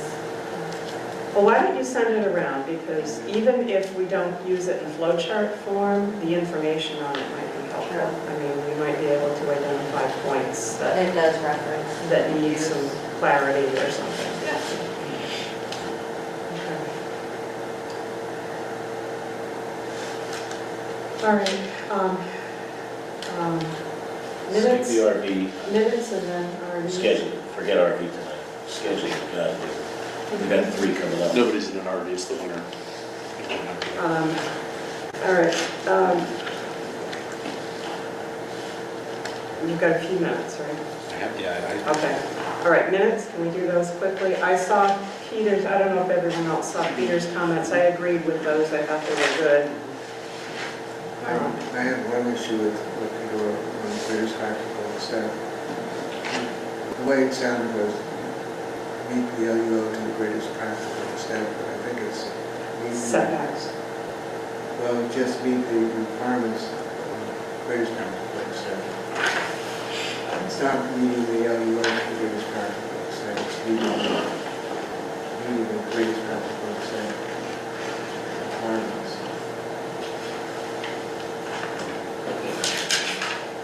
But it's- Well, yeah, my sense was which provided conformity to the LUO to the greatest practical extent. I didn't get in, it is setbacks, but I didn't get into that level of detail. Conformity to the LUO. If you want to say conformity to the requirements of the LUO, that's fine, to the greatest practical extent. Because I think what we're talking about in that situation is meeting the setback requirements to the greatest, the setback requirements of the LUO to the greatest practical extent.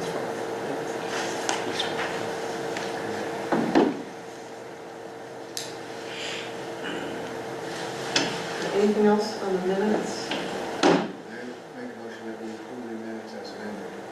Second. Moved and seconded, discussion. All those in favor? Thank you. Right, okay, so scheduling, Morash, Corsi, doctor's office, not church. Church road. at the Grange? That is. But Morash is calling me twice a week, so. I want to look at what they sent again, Chip, but when I looked at what you sent me, I didn't see, I thought we had specifically asked them to elaborate on the greatest practical extent and why they believed they met that standard. I saw nothing in there about that. I agree, that's what I told him. And They were supposed to give us all the measurements and there are some measurements in Yeah, there. he's done the measurements, but still, There are measurements, but there is no, there's no argument about why they believe they meet the greatest practical extent criteria.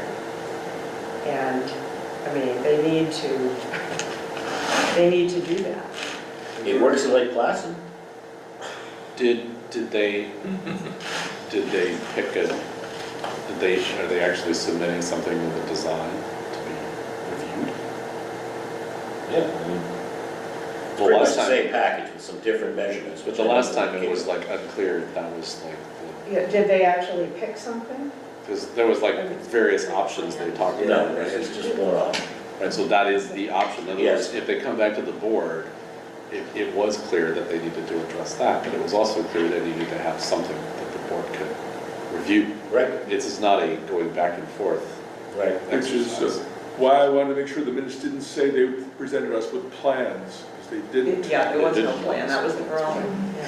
And they need to I believe pay, that this And they need to pay their fee. It's a plan in front of you, but I think they had one last time, but then they just went left and right, left and right.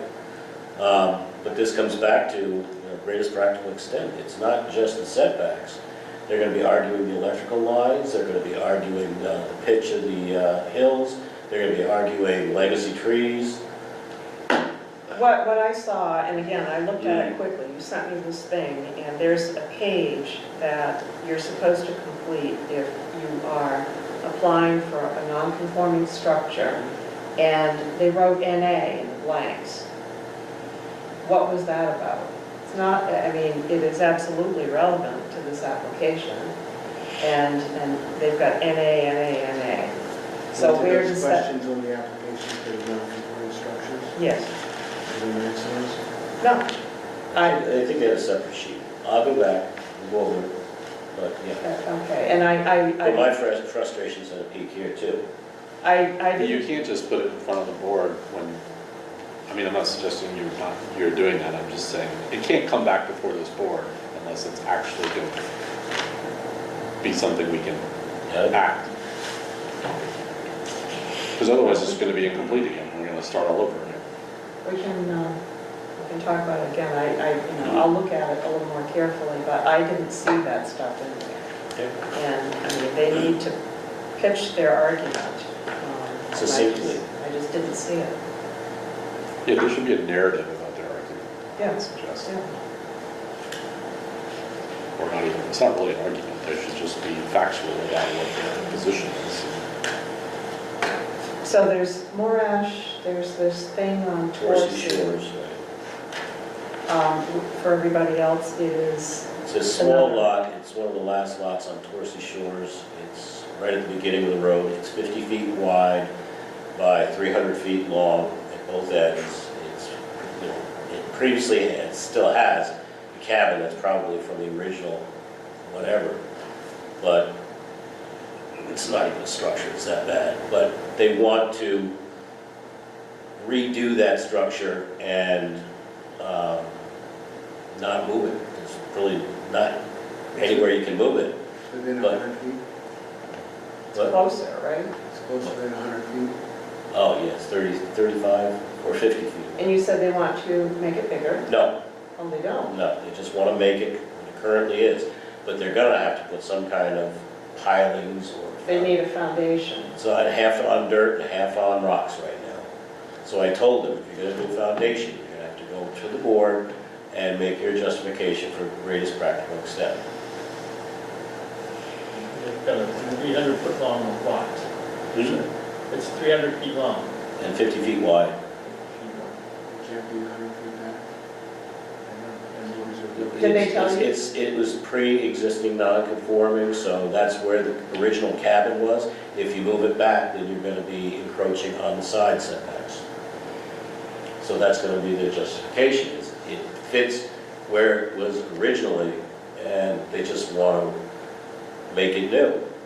I told them it's gonna be difficult, but, and I can't, you and I talked, I can't grant most practical extent. There's got to be a discussion there on how you deem this thing to be. Because it is going to be repaired, restored, or replaced by something that's definitely worth more than 50% of the value. Why couldn't they relocate it? Have you had that conversation with them? They can't relocate it because the lot is 50 feet wide. You've got a 20-foot setback on either side, Yeah. so that's 40, right? Minus 50 minus 40 is 10. It's 50 foot wide. So it doesn't meet the side setbacks now? No, It doesn't meet them now, and it doesn't meet the water setback, which is. But the side setbacks So wouldn't you can change, move it back, but you would increase the conformity from you wouldn't increase, Like- you'd increase the conformity from the water. From the water, the water. from the water, but you couldn't from side from the setback. sides, right. Yeah. And then they've got other features up there, like It's a still better. stream that runs through it up there. Other than- When I first saw it, I said, there's just no way this is gonna Are be. there houses around it? Yeah. No. Well, there is one next to it, but So, because it's a That means there's a house. foundation under an existing non-conforming structure. And the fact that it's gonna be restored, I mean, the minute they touch the thing, it's gonna be restored more than 50% of what it's worth. And supposedly we allow to rebuild on the same footprint. I mean, that, same footprint, same size, everything else, but once you get the foundation changes, then it's back to greatest practical extent. Because the idea is to make the building conforming as possible. Yeah. That's So, Okay. but that is or is not, you think, ready for next meeting? Do you have an Do they have a application? site? I have an application, I've got drawings, I'm waiting on some more drawings. They've got a septic drawing. They've got most of it. I'll have a better idea, I've got a meeting with her tomorrow. So we don't know for sure about that one. And we don't know for sure about Morash, because we'll need to talk about that. I think there are pieces missing. Okay. I think, that's We're critical. still gonna need to go over what Henry's doing on the solar. Yeah. And you had a third thing. What was that? We've got somebody that most likely would like to take one of the apartments that we done over the Grange The and Grange. turn it into a dental office. Oh, nice. So that would be I mean, it's already been a school, it's been a bakery, it's been apartments now. They like how they're doing, I mean, it's a really nice Bakery, store. did the bakery ever happen? No, never happened. Never smelled? But- I always wanted to go get my cookie. And I never- But everything in there has been designed, and it's beautiful inside, and Jeff Razek's doing it. And I've been very impressed about the rehabilitation, restoration, keeping historic structures and doing it right. So, I mean, Young Jennifer Holder. yeah. Really? So when's the next meeting? Or There you you don't know, or you don't know yet? 27th is our next regularly scheduled meeting. Okay. And if we don't have complete applications, we can do more than this meeting. Yeah, and Henry is going to try to have some language. Yep. And it would be good for us to move that forward if possible, so we'll have that anyway. Okay, anything else? Anybody? Okay, Good stuff. thanks.